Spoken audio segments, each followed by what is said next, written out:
Hi, I'm Jeff from Jeff Whisky, and welcome to the Whisky Vault. So yes, this bottle slapper in the shirt and shades, chatting about the joy of whisky, somehow managed to worm his way onto this channel. I won't talk about all the pleading and begging on my knees I had to do. That's for only drams.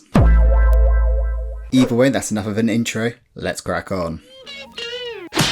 Jeff Whisky. Hoping your dry week is going well. It is a great thing to do for like a little reset, and it got me thinking, is it good to return and reset back to where your whisky journey began and see how things have changed? While I'll always be a whisky enthusiast, I don't have those big brains to be an expert. Even though I'm now 5 years something down deep into the whisky rabbit hole. Time flies when you're drinking good whisky. Of course, always drink responsibly. But is there a whisky that really tickled my pickle all the way back then and still takes my breath away now? First came to my mind was Redbreast 12. That bird laid a real nest for my whisky journey. Though for me, I find it kind of pales in comparison to the cash strength, which is now just always in my whisky flock. I like puns, not good ones. So scouring these messy shelves, I saw one hiding in a dark and mysterious corner, which I knew I was grabbing. And frankly, I think the Whisky Vault was to blame for this purchase all those years back. I don't know why I'm teasing. You've seen the thumbnail. Ardbeg Uigeadail. I think the Ardbeg hype train has slowed down following the flood of not so special releases, but this is still a real beauty. I did almost choose the Ardbeg 10. That could have been an incident then. Imagine the one time the whiskey flip goes wrong and it's right into my face on the Whisky Vault channel. That would have been good marketing. But this just doesn't quite have the connection with this where I was first slapped by a peat beast. And I also think that the higher proof and sherry influence gives this one the edge. Visually iconic, the dark green glass, bold design, chonky neck, and just pours like a dream. I'm surprised that, like so many other brands, there hasn't been a slight de-brand. Fingers crossed it doesn't happen because the look of this is just so iconic. Either way, let's get this poured and sipped.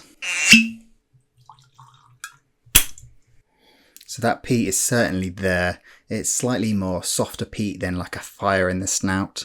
You've got barbecue meat, so it's earthy, a little bit of burnt brie cheese, and there's like lots of deep smoky plums.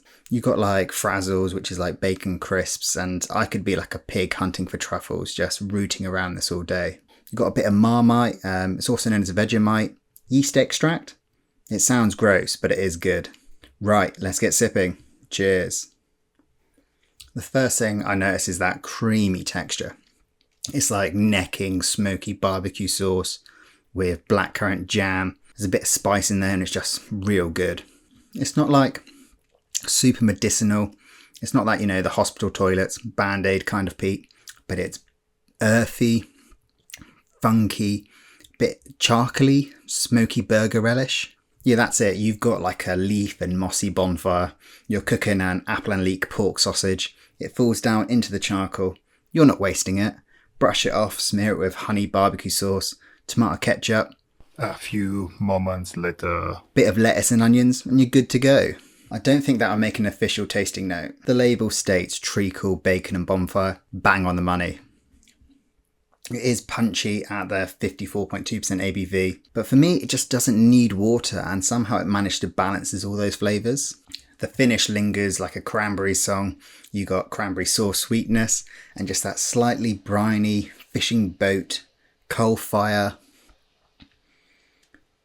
tongue warming goodness just hangs around for a while. Ardbeg Uigeadail is still an Islay icon, even with a bit of batch variation, and it still stands up even with like great competition. There's Kilhoman, Port Charlotte just keeps getting better and better, and the sweet peat market has definitely become more crowded with just great released bottles. For me, I think this is still the best Ardbeg in the core range, but for science reasons, I'm happy to do more tests. Let me know down low if you are still part of the Ardbeg cult, or has your passion been diluted by a few missteps and oversaturation. Hopefully this doesn't tease you too much over dry week. This initiative of getting loads of us from the whisky community is just a brilliant and awesome move, but it will certainly be testing some people's resolves as we chat about and wax lyrical about some of our favourite bottles. Stay strong, Vault Dwellers.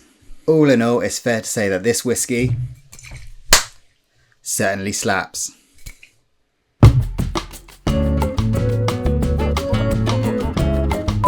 And with that, all the best and cheers to the next one.